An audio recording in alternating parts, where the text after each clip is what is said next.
Solidariti kita bersama rakyat Palestin semenjak 27 Ramadan hingga ke hari ini masih lagi bergolak bumi Palestin itu. Assalamualaikum dan salam muhibah bersama saya Syed Munawar dan tetamu yang bakal saya perkenalkan seketika nanti. Tidak mungkin dalam tempoh sejam ini kita dapat merungkaikan suatu masalah yang sudah berlarutan lebih 70 tahun.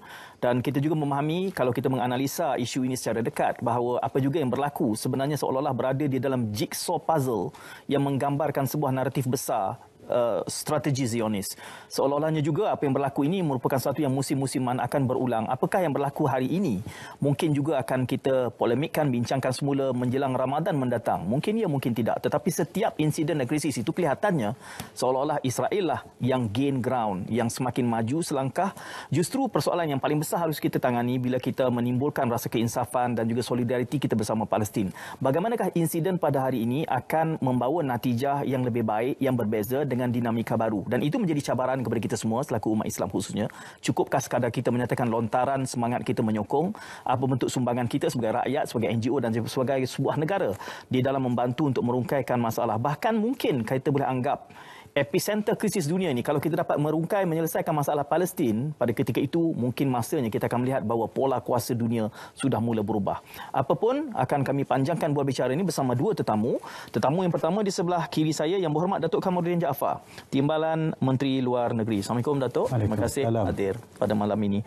Dan juga di hujung sana, Encik Herizal Hazri, Ketua Eksekutif Institut Kajian Strategik dan Antarabangsa atau ISIS. Encik Herizal bukan orang asing di RTM dan sentiasa bersedia untuk hadir lagi pastinya. Terima kasih Encik Rizal hadir ke sini. Saya mulakan sedikit tadi dengan mukadimah Datuk. Kalau boleh saya mulakan juga perbincangan malam ini bersama Datuk, kerana apa yang berlaku ini adalah merupakan pernah berlaku sebelumnya. Tetapi kita punya tafsiran, kita punya bacaan yang mungkin berbeza-beza melihat konteks bila mana ianya berlaku. Sebelum kita pergi lebih jauh, perkembangan mutakhir di bumi Palestin itu dari kacamata Wisma Putra. Terima kasih. Assalamualaikum warahmatullahi taala wabarakatuh. Terima kasih kepada saudara Tuan Syed kerana telah menjemput saya dan bersama dengan Cik Harizal dalam program yang penting ini dan telah memberikan suatu mukadimah yang amat mencabar kepada kami di Wisma Putra.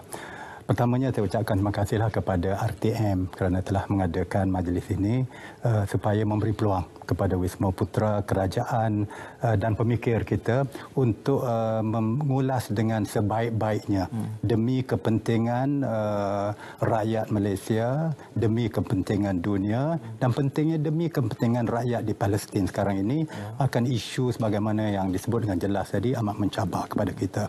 Terima kasih sekali lagi kerana program seperti ini dan saya juga menyaksikan bahawa banyak media-media dalam negara kita boleh dikatakan memberi tumpuan yang cukup baik kepada isu ini. Menandakan minat media, minat rakyat terhadap suatu isu yang boleh dianggap sebagaimana yang disebutkan tadi berlarutan berpuluh-puluh tahun lamanya.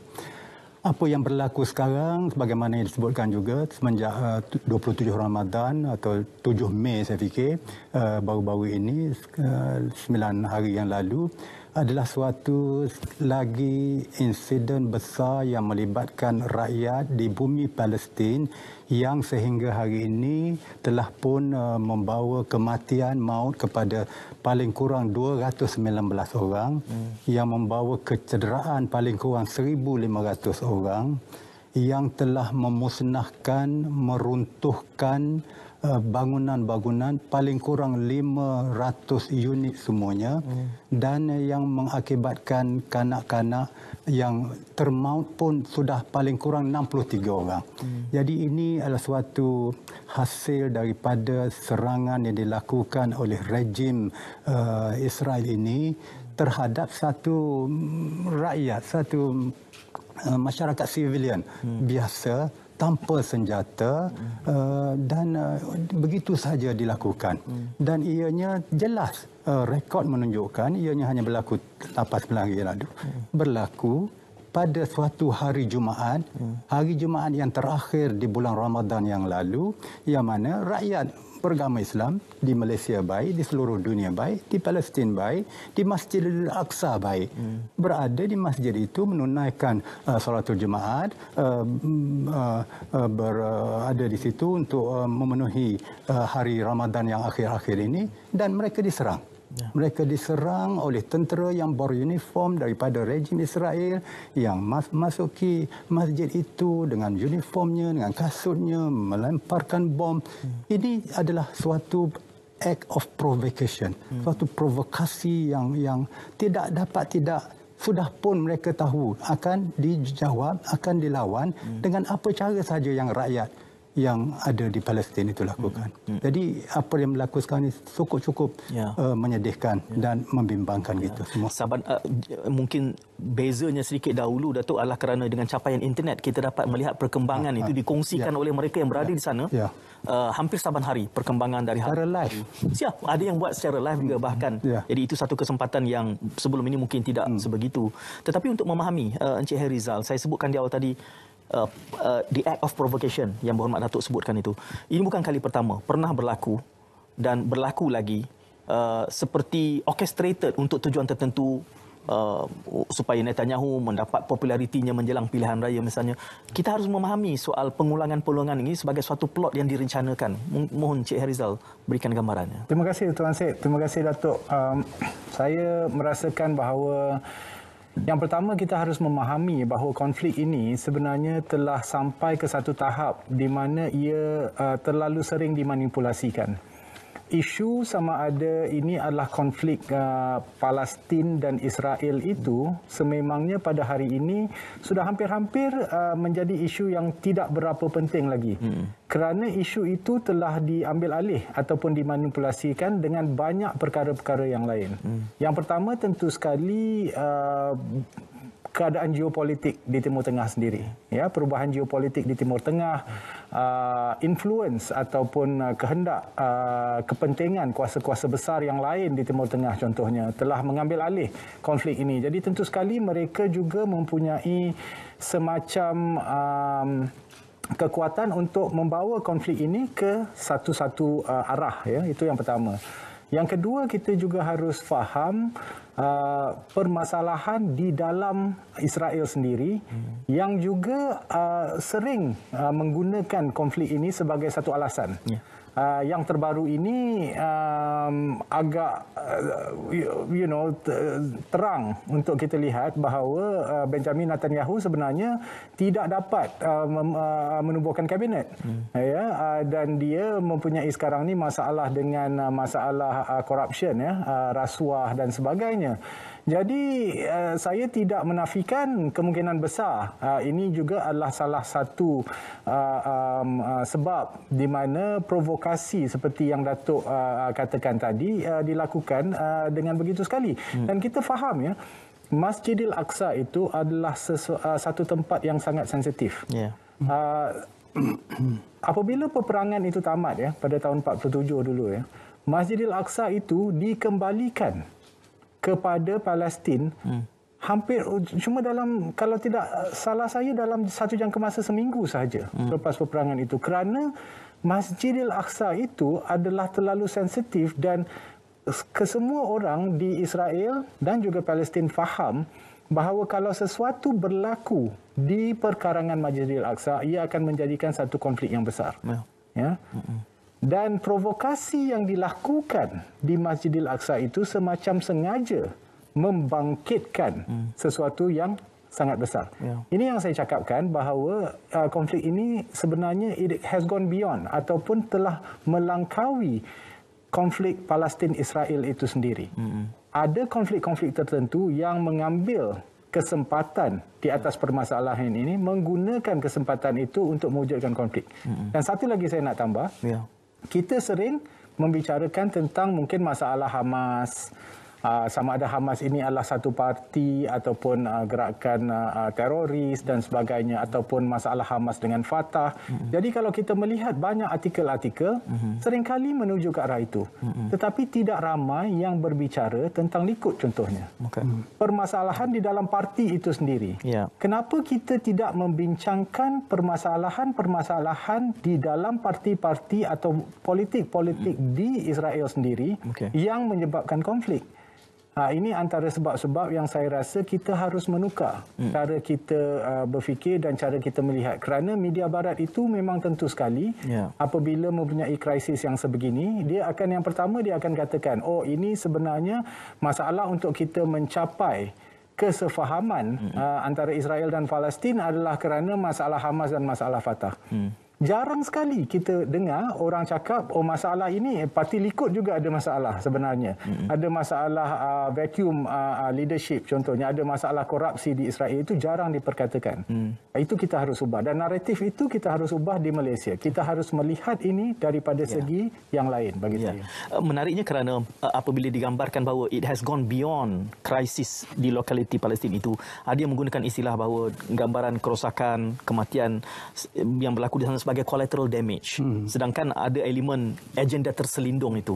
Mungkin agenda terselindung ini dari kacamata Wisma Putra melihatnya, apakah ia melewati batas diplomasi yang sewajarnya sebagai Timbalan Menteri? Agenda terselindung.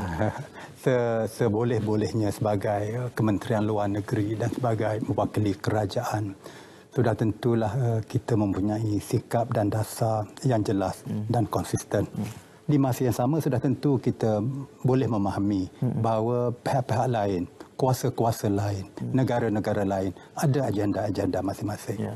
Yang perlu kita jelaskan dan pastikan dan mendapat sokongan daripada masyarakat dan negara kita sepenuhnya ialah kita punya agenda ialah untuk memastikan akan terbentuk negara Palestin di muka bumi ini di tempat yang sudah pun kita tentukan. Agenda negara lain bermula daripada awal, kalau ambil sejarah ringkas, abad yang lalu pun. Daripada tahun 1917 lagi, Balfour Declaration-nya yang mana Menteri Luar British memberikan pengisytiharan akan benarkan orang Yahudi untuk ada negara bernama Israel. Ada keputusan-keputusan bangsa-bangsa bersatu untuk mewujudkan dua negara pada tahun 47-48 itu. Dan ini dijawab oleh kuasa-kuasa yang ada di rantau itu seperti Saudi, Mesir sebagainya, Syria, Iraq untuk menentang pewujudan Jordan, untuk menentang pewujudan apa yang dipanggilkan Israel ini. Jadi agenda itu jelas. Dan agenda di pihak Israel sendiri, kerajaan Israel, sebagaimana yang Cik Rizal sebutkan tadi jelas. Iaitu untuk menganggap diri mereka seolah-olah tidak bersalah, seolah-olah yang masalahnya di muka bumi ini di situ berpunca daripada Hamas ataupun Yasir Arafat ataupun sebagainya.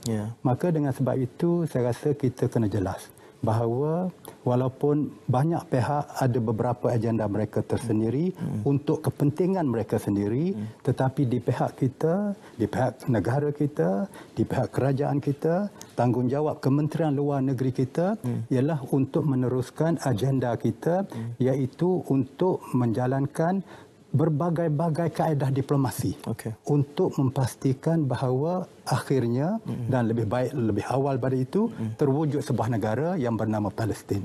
Jadi inilah usaha yang kita lakukan, walaupun di pihak lain ada perjanjian baru, ada keputusan baru. Cik Harizal sebutkan tadi bangsa-bangsa bersatu sendiri pun ada pendirian yang diputuskan oleh majoriti dan ada ketikanya yang mana walaupun banyak ditekan dan disekat oleh kuasa besar yang tertentu di dunia ini, tetapi akhirnya Malaysia berjaya di Medan Bangsa-Bangsa Bersatu, di Majlis Keselamatan Bangsa-Bangsa Bersatu untuk mencapai keputusan yang mana buat kali pertama Amerika Syarikat berkecuali. Maka resolusi pada tahun 2016 itu berjalan di mana tujuannya ialah untuk mengiktiraf adanya Palestin untuk memastikan bahawa orang-orang yang diusir secara paksa oleh Israel itu diputuskan, dihentikan supaya rakyat Palestin sekurang-kurangnya di negara mereka boleh hidup tanpa ancaman bersenjata daripada negara Israel. Jadi agenda negara lain memang ada, tetapi yang penting bagi kita Malaysia ialah pastikan bahawa agenda kita akan bawa ke tempat dan medan yang sesuai yang akhirnya boleh menghasilkan pewujudan yang resmi sebuah negara yang bernama Palestin. Tentunya penjelasan itu akan membawa kepada rentetan susulan yang kita bawakan. Tetapi sebelum kita pergi kepada isu berkaitan acknowledgement, kewujudan, keabsahan sesebuah itu, apabila Encik Herizal menyebutkan tadi bahawa naratif yang kita harus mulakan khususnya di Malaysia adalah dengan menuding kepada masalah dalaman politik Likud itu berbanding dengan Hamas dan Fatah. Ini kita akan perdalamkan lebih lagi kerana menariknya ia belum berlaku sebegitu. Kelihatannya media di sini masih bercakap soal kekejaman, hentaman, serangan balas, tetapi bercakap soal sebenarnya agenda siapa, mengapa dan menuding kepada salah Israel itu belum dilakukan, akan dilakukan selepas ini oleh Encik Herizal. Kita berehat terlebih dahulu, kembali sejurus selepas ini.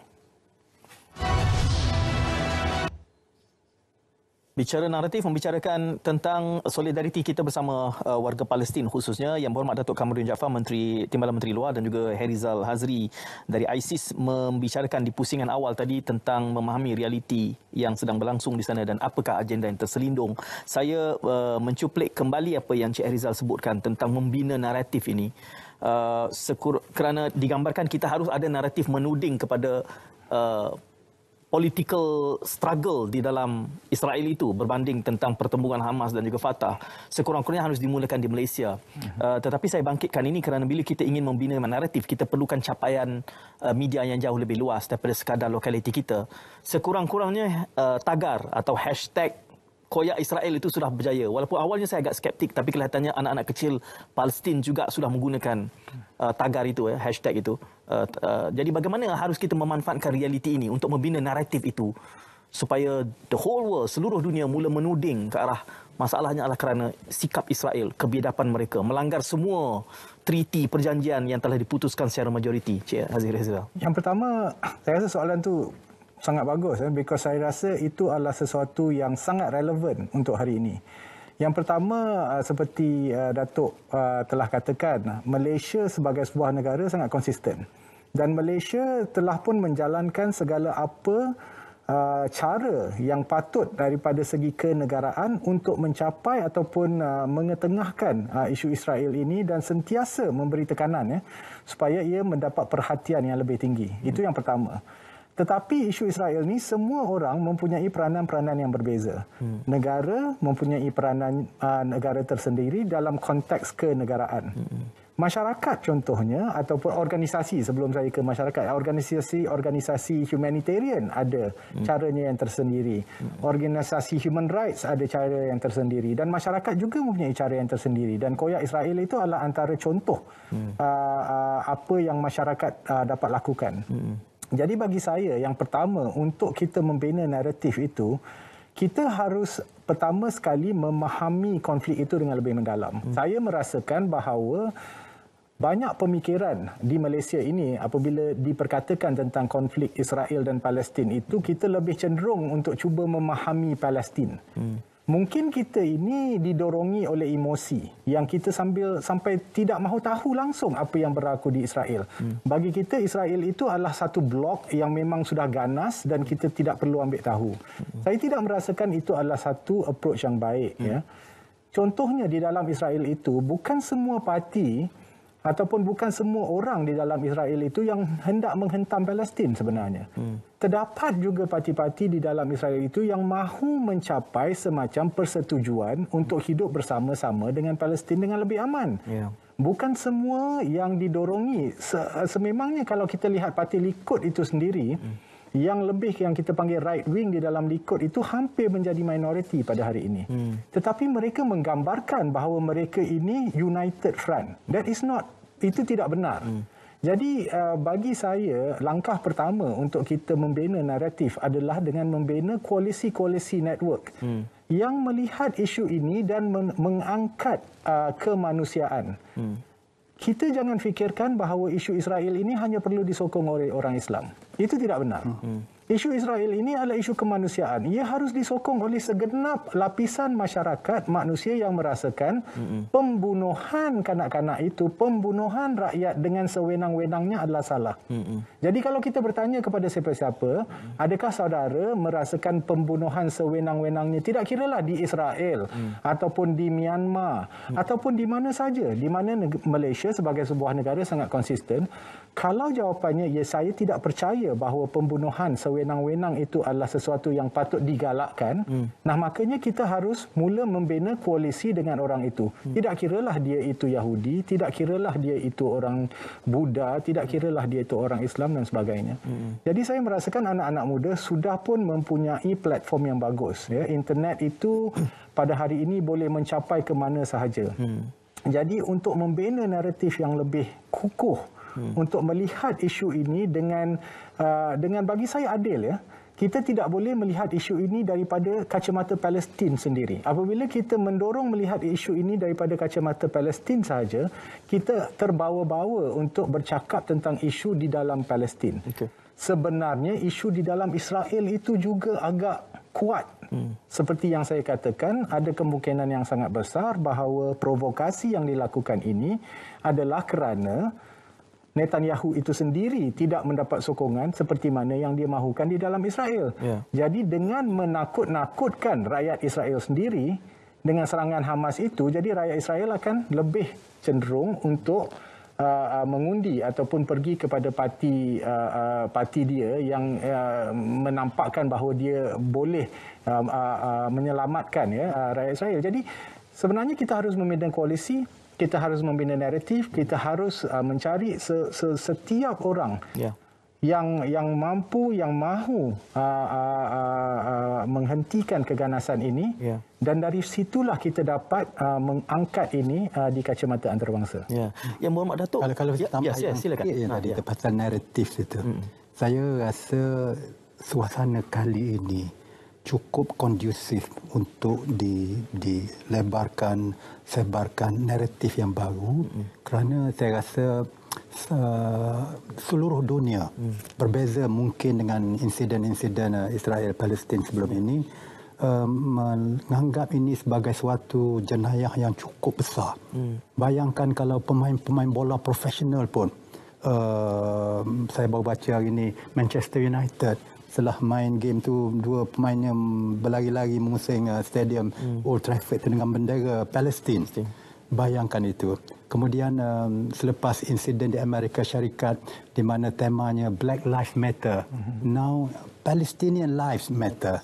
Maknanya sudah ada bibit-bibit permulaan kesedaran yang menyeluruh di seluruh dunia. Amerika Latin baik, Eropah baik dan sebagainya.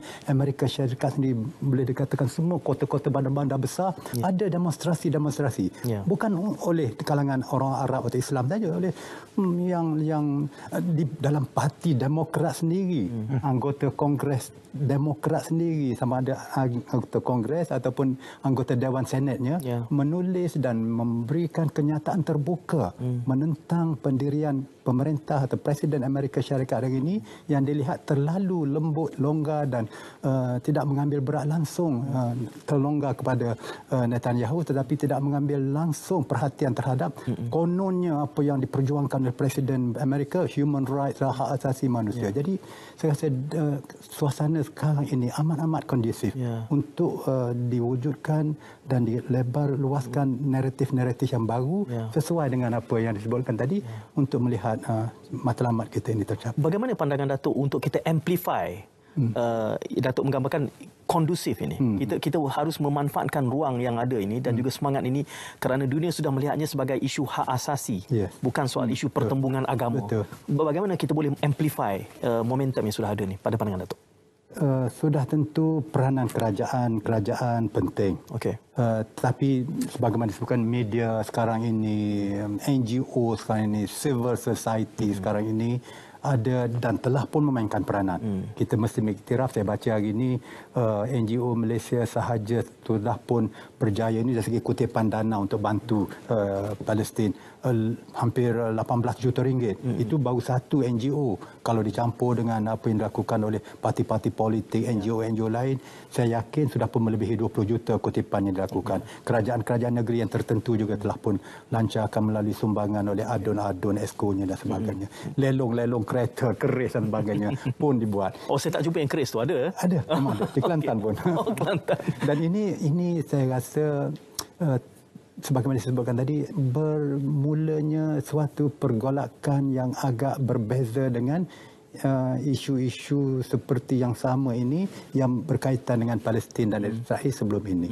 Jadi saya ada sedikit keyakinan barulah bahawa walaupun sudah 70 tahun lebih isu Palestin ini, nampaknya kali ini sudah tercetus sesuatu yang baru. Ya, kerana saya resah Datuk kalau nanti Ramadan depan jadi lagi saya bersama Datuk dan Cik Herizal dan kita membincang isu yang sama. Jadi apa ertinya kalau kita ingin supaya ada momentum?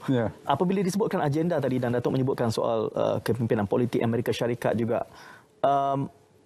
yang menariknya kerana dasar di bawah Trump dahulu agak pro Israel, dan apabila Biden menyatakan dia akan mengemukakan satu agenda yang lebih adil dan berlaku krisis ini, seolah-olahnya juga selampang banyak mata untuk menggagalkan itu. Kita akan tangani selepas kita berehat seketika.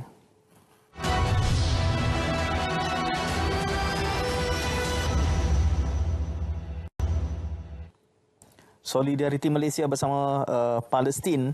Yang berhormat Datuk Kamrudin Jaafar dan juga saudara Herizal Hazri bersama menemani saya. Gantung satu soalan tadi bila kita membaca di sebalik tabir apa agendanya, kerana sebelum ni kita tahu pendirian Trump yang sangat pro-Israel, ingin meletakkan paksi Israel itu di Jerusalem misalnya, dan kemudian tampil Biden mengatakan dia akan mengemukakan satu plan yang dianggap lebih adil daripada presiden sebelumnya, dan tiba-tiba sekonyong-konyong jadi ini. Dan sekaligus kita mendengar bagaimana Biden selepas berinteraksi bersama Netanyahu mengatakan bahawa you have the right for self-defense. Jadi sekaligus insiden di Sheikh Jarrah ini berjaya untuk menggagalkan usaha Biden, dan itu juga mungkin selampang banyak matanya bila dilakukan ini untuk tujuan political struggle-nya dia dalam Likud dan juga dari konteks geopolitik sokongan Amerika. Apakah itu boleh dianggap sebagai antara strateginya, Herizal? Tentu sekali ya, bagi saya this is a very big test untuk Biden administration. Dia sebenarnya memang ada cubaan untuk melihat sejauh mana Biden ini akan tetap menyokong ataupun defend Israel. Tapi bagi saya sudah sampai ke satu tahap di mana saya tidak mahu lagi berbicara tentang di mana Amerika di dalam konteks Israel ini, sebab kita sudah pun tahu bahawa Amerika memang sentiasa akan memberi sokongan dan lindungan kepada Israel year in year out, siapa juga presidennya, ya. Jadi bagi saya apa yang lebih penting adalah untuk melihat krisis ini dengan lebih besar. Dan kita punya banyak negara-negara lain ya yang sudah mula, United Kingdom sendiri sebenarnya sudah mula menerima tekanan yang sangat tinggi. Dulu kalau UK dia akan ikut US. Perancis sebenarnya sebuah negara yang sangat liberal ya ataupun sekular, seringkali takut dengan nama-nama seperti Hamas dan sebagainya. Tetapi sekarang juga sudah mula untuk memberikan tekanan kepada Israel. Jadi bagi saya kita harus melihat di sebalik Amerika. Amerika itu mungkin bukan adalah satu paksi yang terbaik. Sebagai contoh, saya bagi contoh resolusi PBB untuk denuclearization ataupun mengalihkan ataupun mengangkat semua kuasa nuklear di Timur Tengah ini. Semua negara sokong kecuali dua negara, Israel dan juga Amerika. Jadi nampak sangat ya, di mana juga Israel, di situlah Amerika. Ya. Dan Israel adalah satu-satunya, saya tak nak panggil negara pun.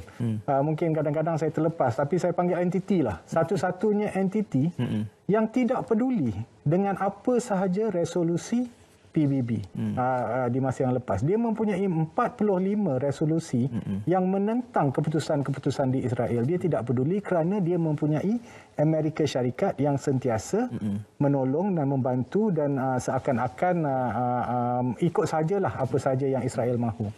Jadi bagi saya lebih baik usaha dan tenaga ini untuk kita melihat kepada semua masyarakat antarabangsa yang lain. Kerana Amerika itu sebagai sebuah kuasa besar juga sebenarnya sudah semakin lemah.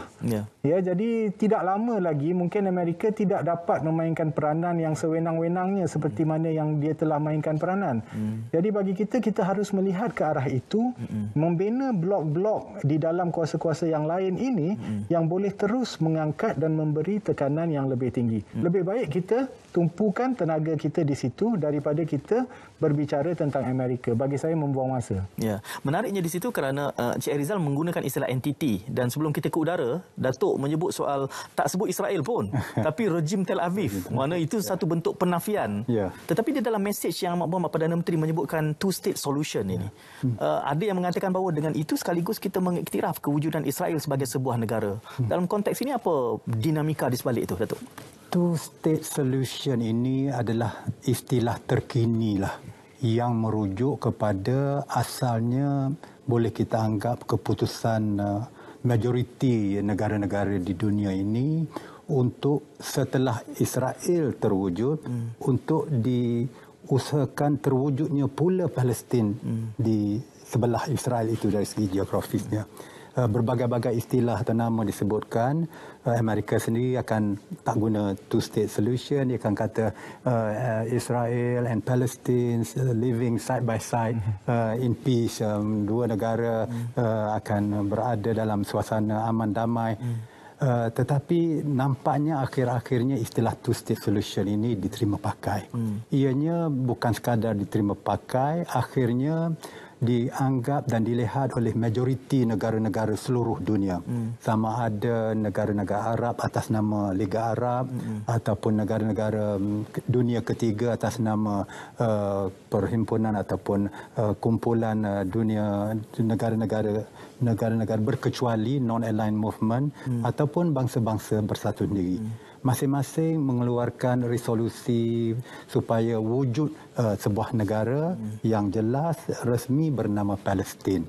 Jadi oleh kerana ini sudah menjadi keputusan bangsa bersatu, keputusan dunia Arab atas nama The Arab Peace Initiative 2002 atas nama negara-negara berkecuali, Malaysia sebagai satu daripada anggota kumpulan-kumpulan ini menganggap ini pun untuk keadaan yang ada hari ini dan sebelum ini suatu pendirian yang positif, yang sederhana, yang sesuai munasabah supaya paling tidak diwujudkan juga atas keputusan bersama masyarakat dunia ini negara yang bernama Palestin. Ini pada dasarnya konsep the two-state solution. Jadi oleh sebab itu saya rasa sepatutnya tidak ada kontroversi. Sebab negara Malaysia kita daripada dulu lagi tidak mengiktiraf Israel. Jadi itu tidak timbul soal two-state solution, makna kita iktiraf dua-dua negara. Itu bukan dalam pertimbangan ataupun bukan maksud dan tujuan negara Malaysia. Bersama-sama dengan komuniti dunia ini dalam bersetuju untuk apa yang dipanggil two-state solution ini. Two nation state ni bagus dari kacamata ISIS untuk Palestin? Yang pertama sekali saya suka untuk memetik apa yang Datuk katakan. Kita jangan tersalah tafsir tentang two-state solution ini. Okey, yang pertama sekali two-state solution ini yang pentingnya, dan ini saya mengungkap balik apa yang Datuk cakap. Sebenarnya adalah yang pertama kita harus memastikan bahawa Palestin itu diangkat menjadi sebuah negara. Itu yang pertama. Has nothing to do with Israel. Jadi sebenarnya apabila kita membicarakan two-state solution, kita jangan lari. Ini lagi, naratif ini penting. Ini bagi saya, semua ini sebenarnya pemikiran kita. Apabila kita terlalu taksub memikirkan tentang sesuatu daripada satu segi ataupun satu kacamata sahaja, kita seringkali nampak begitu. Apabila kita bercakap tentang two-state solution, kita harus faham objektifnya yang pertama adalah untuk mewujudkan negara Palestin yang absah. Itu yang pertama. Has nothing to do with Israel. Okay? Yang keduanya, kita harus reflect upon ataupun kita harus mengangkat aspirasi rakyat Palestin itu sendiri. Itu bagi saya penting.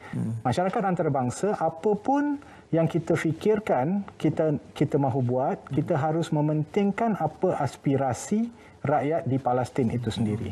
Dan memang rata-rata aspirasi rakyat di Palestin, majoriti, bukan semua tentu sekali, majoriti mahukan two-state solution kerana mereka mahukan negara Palestin itu. Jadi kita harus menyokong aspirasi itu. Yang tidak menyokong sebenarnya aspirasi two-state solution ini, saya kena tekankan, sebenarnya Israel. Yang tidak menyokong, yang tiap-tiap tahun, manapun survei yang dibuat, yang tidak menyokong two-state solution ini adalah Israel. Kerana mereka tidak mahukan negara Palestin itu wujud.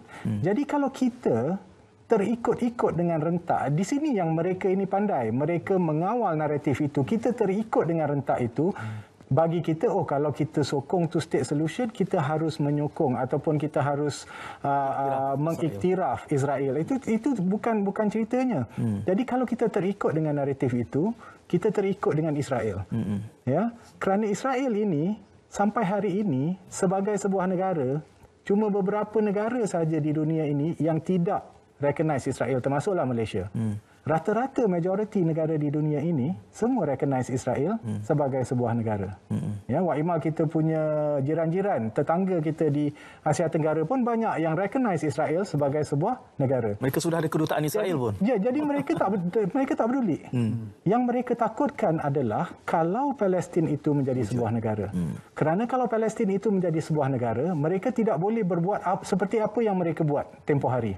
Mereka sudah tidak boleh menghalau rakyat begitu sahaja. Mereka sudah tidak boleh mengebom kerana itu adalah an act of war ke atas sebuah negara yang lain. Mereka boleh lakukan itu pada hari ini kerana Palestin itu bukan sebuah negara.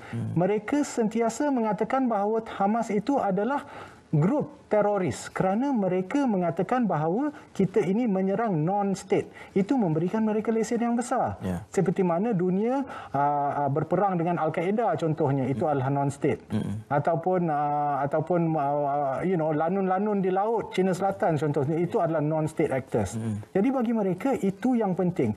Sampai bila pun kita jangan recognize Israel Palestin ini sebagai sebuah negara, kerana kalau dia itu tidak wujud sebagai sebuah negara, kita boleh saja membantai mereka kerana selama-lamanya mereka itu akan menjadi non-state actor ataupun teroris dan sebagainya. Jadi bagi saya yang penting adalah step number 1. Kita harus meletakkan, mengukuhkan Palestin di tempat itu sendiri. Dan ini kita harus menggabungkan ke semua network-network yang ada.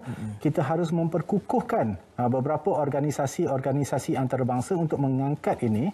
Dan tidak wujud persoalan sama ada kita mengiktiraf Israel atau tidak. Itu tidak wujud. Kita memang tidak mengiktiraf Israel sebagai sebuah negara kerana mereka tidak berfungsi sebagai sebuah negara.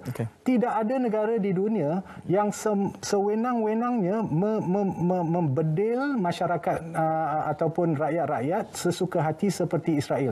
Tidak ada negara yang boleh membelakangkan resolusi PBB sebagai Israel. Makanya bagi saya, Israel itu tidak berfungsi sebagai sebuah negara, tidak timbul persoalan untuk kita recognize dia sebagai sebuah negara. Kerana dia sendiri tidak berfungsi sebagai sebuah negara.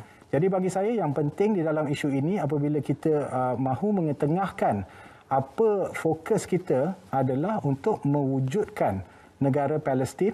Dan daripada situ kita boleh membina ekonomi, kita boleh membina kesihatan, health sector, dan kita boleh membina bermacam-macam untuk membantu mengukuhkan Palestin itu sendiri. Dan resolusi yang menyekat tingkah laku Israel ini tidak pernah dihormati oleh Israel sendiri pun. Tidak pernah. Ya, kerana itu kita tidak perlu menghormati mereka sebagai sebuah negara. Di dalam kemelut sebegini, dahulu seringkali saja kita akan mengalihkan pandangan kita melihat apa pendirian OIC. Tapi hari ini kelihatannya kita tidak begitu keen lagi untuk melihat apakah dinamikanya mutakhir ini. Bersama Datuk seketika nanti. Kita berehat dahulu untuk kesekian kalinya. Teruskan kesihatan anda bersama Bicara Naratif.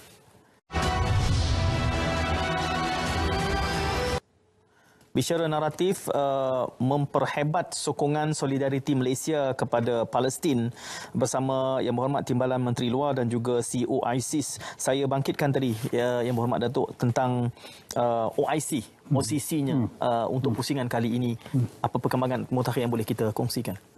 Menarik juga kali ini ialah sebelum OIC lagi, Malaysia melalui Yang Berhormat Perdana Menteri dan Yang Berhormat Menteri Luar Negeri kita mengambil inisiatif-inisiatif yang agak berbeza dengan sebelumnya. Yang pertamanya, Yang Berhormat Perdana Menteri berhubung secara telefon dengan Duli Yang Maha Mulia Baginda Tuanku Sultan Brunei, berhubung secara telefon dengan Presiden Indonesia Pak Joko Widodo, dan dalam perbincangan telefon dengan pemimpin-pemimpin negara ASEAN yang mewakili paling kurang 250 juta rakyat beragama Islam ini ada kata sepakat yang amat unik dalam sejarah kita bernegara dan dalam bidang antarabangsa dalam isu khususnya Palestin, iaitu kita bersetuju untuk mengeluarkan kenyataan yang bersama di antara Brunei, Indonesia dan Malaysia yang ditandatangani oleh Tuanku Brunei, oleh Presiden Joko Widodo dan Yang Berhormat Perdana Menteri kita, menyuarakan pendirian jelas kita terhadap isu yang sedang berlaku ini dan menyuarakan sokongan kuat kita kepada mewujudkan dan membebaskan Palestin ini. Jadi ini pada saya suatu permulaan yang baik. Pak Cik Harizal sebutkan tadi, kita jangan pandang pada satu kuasa sahaja sebagainya, kita kena wujudkan network-network yang baru. Ini pada saya suatu yang amat-amat penting. Dan saya boleh berikan gambaran awal bahawa kita sedang mengembangkan kumpulan 3 negara ASEAN ini seboleh-bolehnya membawa kepada seluruh ASEAN itu bersetuju untuk membawa pegangan pendirian kenyataan bersama atas satu isu, iaitu Palestin dan Israel ini. Jadi ini pada saya penting. Begitu juga hubungan baik kita dengan negara-negara Islam yang lain. Kita bersama dalam OIC dan dalam sidang khas Menteri-Menteri OIC 2 hari yang lalu, Yang Berhormat Menteri Luar kita sekali lagi berucap dan memberikan saya kira pandangan, pendirian, intervention yang cukup konkret untuk menunjukkan bahawa Malaysia memainkan peranan yang aktif dalam isu ini di medan antarabangsa, khususnya di OIC ini. Begitu juga kita bersama dengan Indonesia dan Brunei setakat ini bersetuju di sidang khas bangsa-bangsa bersatu lusa, besok di New York itu, Malaysia, Brunei dan Indonesia akan membawa suatu suara yang bersama, mewakili mungkin ASEAN, mungkin Asia Tenggara, mungkin dunia timur ini dalam isu ini dengan menyuarakan sekali lagi ke pendirian kita yang tegas. Yang Berhormat Menteri Luar juga kecewa dan kerajaan kita kecewa, bangsa-bangsa bersatu, Majlis Keselamatan Bangsa Bersatu dalam seminggu yang lalu 3 kali bermesyuarat, satu resolusi pun tidak dapat dipersetujui oleh kerana tidak dapat sokongan daripada kuasa-kuasa besar Amerika Syarikat. Jadi ini adalah aktiviti dan peranan yang kita mainkan. InsyaAllah dalam OIC kita akan tingkatkan lagi peranan kita dan kita akan dalam beberapa minggu yang akan datang ini Menteri Luar dan saya sendiri mungkin akan melakukan lawatan-lawatan ke negara-negara di Timur Tengah di ini untuk memperkukuhkan lagi solidariti negara-negara OIC dan mewujudkan suatu suara yang lebih kuat di medan antarabangsa dalam isu Palestin ini. Ini yang saya rasa sangat positif sekarang ini. Encik Rizal, kita banyak bercakap tadi soal Palestin itu tidak berdiri tidak sebagai sebuah negara dan kita ingin menyalurkan sumbangan. Bahkan banyak saja agensi NGO dan juga badan yang mengumpulkan berbagai bentuk sumbangan, khususnya dalam bentuk wang ringgit. Bagaimana sebaiknya agar sumbangan ini berkesan dalam ketiadaan struktur sebagai sebuah negara kita membantu Palestin itu? Sebenarnya bagi saya ini adalah satu persoalan yang sangat sukar. Ya, kerana kalau kita melihat bagaimana sumbangan itu kita boleh salurkan sendiri, kita mempunyai banyak kekangan. Dan Israel ini memainkan peranan mereka untuk mengekang supaya sumbangan ini tidak sampai. Jadi apabila kita mempunyai kekangan-kekangan yang begini, ya, tentu sekali adalah sangat sukar bagi kita mencapai objektif, ya, ataupun kita dapat melihat sama ada sumbangan ini dapat betul kita audit, dapat sampai atau tidak dan sebagainya. Jadi bagi saya kita akan terus harus berfungsi di dalam kesukaran ini kerana untuk satu jangka masa yang pendek saya tidak nampak apa-apa cara untuk mengalihkan Israel daripada mengekang sumbangan-sumbangan ini untuk sampai ke Palestin. Tetapi dalam pada masa yang sama saya juga memanggil, ya, semua badan-badan yang mahu menyumbang ataupun mahu menjalankan usaha untuk membantu Palestin Palestin supaya mencari jalan-jalan yang baru supaya dapat menjadi lebih telus, dapat tunjukkan kepada penyumbang-penyumbang contohnya bagaimana dana ini dipakai dan sebagainya. Bagi saya tragedinya adalah apabila orang ramai merasakan bahawa sumbangan mereka tidak sampai atau apabila orang ramai merasakan bahawa ini semua adalah sia-sia belaka kerana ada orang menyalahgunakan sumbangan saya, dan ini apa yang Israel mahu. Inilah yang mereka mahu. Kerana apabila ini berlaku, jadi semakin kuranglah sumbangan itu ke Palestin. Jadi kita tidak mahu itu juga, tetapi kita juga tidak mahu puak-puak tertentu atau orang-orang tertentu memanipulasikan keadaan ini dan mengambil keuntungan contohnya. Jadi seperti yang saya katakan, saya memanggil semua memikirkan cara-cara yang terbaik untuk kita sentiasa menunjukkan bahawa usaha kita ini insya-Allah sampai. Sampai daripada bagaimana caranya sampai, kita harus terangkan kepada penyumbang-penyumbang kita supaya kita terus dapat membina momentum itu. Itu daripada segi humanitarian. Saya suka memetik apa yang Datuk baru katakan tadi. Sememangnya Malaysia sangat memainkan peranan yang tinggi sekarang ini untuk memperkukuhkan hubungan-hubungan antarabangsa kita dan juga platform-platform yang sememangnya telah wujud. Dan saya rasa ini adalah satu usaha yang sangat baik. Ini adalah satu usaha yang kita harus menyokong. Kami di ISIS contohnya sentiasa cuba untuk menyokong usaha-usaha kerajaan Malaysia daripada segi ini kerana adalah sangat penting. Contoh yang Datuk bawa tadi adalah sangat relevan. Malaysia, Brunei dan juga Indonesia telah sepakat. Dan ini walaupun satu langkah yang kecil, ini menunjukkan satu impak yang besar. Ini boleh menjadi permulaan kepada sesuatu yang lebih besar. Jadi kita tidak boleh cynical dengan sedikit-sedikit pencapaian yang telah pun kita lakukan. Seperti yang Datuk nyatakan tadi, ini mungkin adalah masa yang terbaik. Kerana lebih ramai masyarakat antarabangsa yang sudah terbuka, yang sudah nampak akan kekejaman rejim Israel itu sendiri. Dan inilah cara untuk kita menggunakan masa ini memperkukuhkan platform-platform yang ada. Dan bagi saya OIC itu ini aspirasi saya pada satu hari nanti dia boleh mewujudkan tentera pengamannya sendiri contohnya. Dan Malaysia, Indonesia, Brunei boleh memulakan satu platform yang lebih terbuka dan luas untuk menyokong ataupun mengangkat isu-isu Israel. Jadi bagi saya ini semua adalah sangat baik dan saya berharap setiap lapisan masyarakat, NGO dan tentunya kerajaan, kita akan terus membina supaya kita dapat mewujudkan kesan yang lebih tinggi di peringkat antarabangsa. Di peringkat awal tadi gambarannya apakah nanti episod ini akan berakhir seperti mana episod-episod sebelumnya. Dan sekurang-kurangnya Datuk ada menyebutkan ada petunjuk seolah-olah dinamikanya sudah agak berubah.